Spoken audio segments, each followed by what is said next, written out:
বাচ্চার জন্য এখন সুজি রান্না করব, এই জন্য কিছুটা পানি দিয়ে নিলাম। দিয়ে দেব সামান্য কিছু দুধ, দিয়ে একটু ভালো করে মিক্স করে নিতে হবে। দিয়ে নেব সামান্য কিছুটা লবণ, তারপরে দিয়ে নেব সামান্য কিছুটা চিনি, দিয়ে খুব ভালোভাবে নাড়িয়ে নিতে হবে।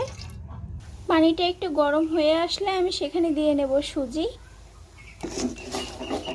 দিয়ে ভালোভাবে নাড়িয়ে নিতে হবে।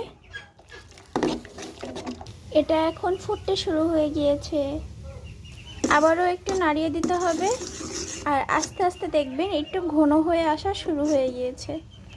এর পানিটা এবার আমি একটু কমিয়ে ফেলবো। এখানে কিন্তু অনেকটাই ঘন হয়ে এসেছে, দেখুন, দেখলেই বুঝতে পারবেন। আরও একটু কমাবো পানি। এটা কিন্তু এখন রেডি, আমি আর কমাবো না। এবার গ্যাসটা অফ করে দেব।